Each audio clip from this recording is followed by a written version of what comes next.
Saudari-saudara yang terkasih di dalam Tuhan Yesus, marilah kita berdoa. Dalam nama Bapa dan Putra dan Roh Kudus. Amin. Bapa kami yang ada di sorga, dimuliakanlah namamu. Datanglah kerajaanmu, dan jadilah kehendakmu di atas bumi seperti di dalam sorga. Berilah kami rejeki pada hari ini, dan ampunilah kesalahan kami, seperti kami pun mengampuni yang bersalah kepada kami. Dan janganlah masukkan kami ke dalam pencobaan, tetapi bebaskanlah kami dari yang jahat. Ya Roh Kudus, hadirlah saat ini untuk memimpin dan membimbing kami dalam membaca firman Tuhan Yesus dan merenungkannya, sehingga kami dapat mengerti maknanya dan dapat kami laksanakan dalam hidup kami sehari-hari di tengah masyarakat kami. Pembacaan Injil Lukas pasal 11 ayat 47 sampai dengan ayat 54. Yesus adalah kebijaksanaan. Celakalah kamu, sebab kamu membangun makam nabi-nabi, tetapi nenek moyangmu telah membunuh mereka. Dengan demikian, kamu mengaku bahwa kamu membenarkan perbuatan-perbuatan nenek moyangmu, sebab mereka telah membunuh nabi-nabi itu, dan kamu membangun makamnya.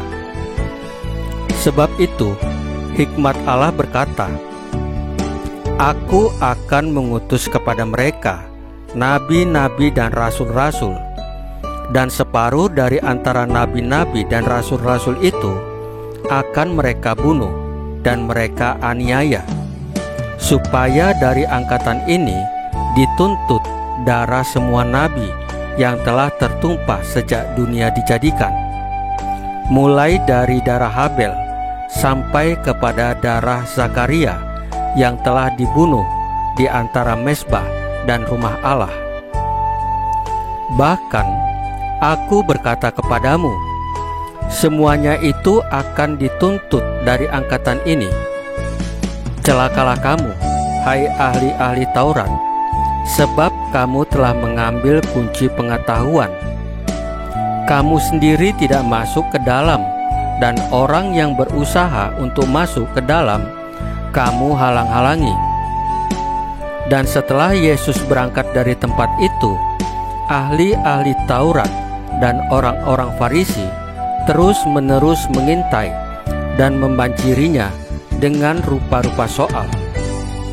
Untuk itu mereka berusaha memancingnya, supaya mereka dapat menangkapnya berdasarkan sesuatu yang diucapkannya. Demikianlah sabda Tuhan. Terpujilah Kristus.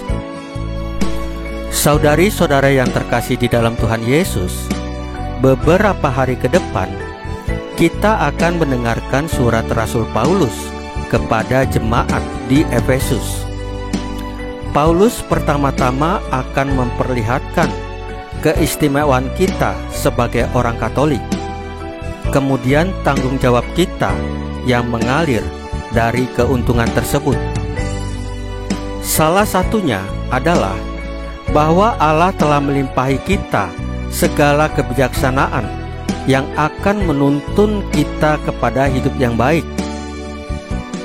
Kebijaksanaan itu dapat berarti pengetahuan, tetapi dapat juga berarti seseorang, yaitu Tuhan Yesus.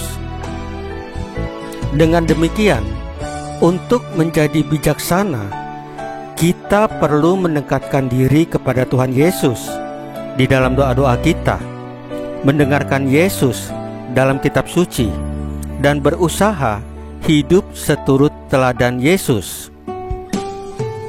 Masih banyak orang yang belum menerima, bahkan menolak Tuhan Yesus, Sang Kebijaksanaan.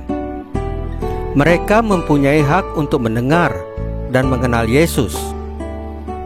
Adalah tugas kita menawarkan Yesus kepada mereka lewat perkataan dan perbuatan kita sehari-hari. Memang, hidup kita ini tidak akan pernah sempurna, tetapi sekurang-kurangnya kita tidak menjadi batu sandungan bagi mereka. Jika kita terbukti menghalang-halangi orang lain untuk memperoleh kebijaksanaan tersebut karena ketedoran kita, maka kita akan mempertanggungjawabkannya. Marilah kita berupaya dari hari ke hari, menyelaraskan hidup kita dengan hidup Yesus, sehingga semakin banyak orang yang disentuh dan diubah oleh Tuhan Yesus, Sang Kebijaksanaan. Saudari-saudara yang terkasih di dalam Tuhan Yesus, marilah kita berdoa. Ya Bapa, kami mengucap syukur karena Engkau telah menghadirkan Tuhan Yesus, Sang Kebijaksanaan-Mu, di tengah-tengah kami. Semoga semakin banyak orang yang datang kepada Tuhan Yesus. Salam Maria, penuh rahmat, Tuhan sertamu. Terpujilah Engkau di antara wanita, dan terpujilah buah tubuhmu Yesus. Santa Maria Bunda Allah, doakanlah kami yang berdosa ini, sekarang dan waktu kami mati. Ya Tuhan Yesus, tambahkanlah iman kami hanya kepadamu saja, karena Engkau adalah Tuhan dan Juru Selamat kami satu-satunya, tidak ada yang lain.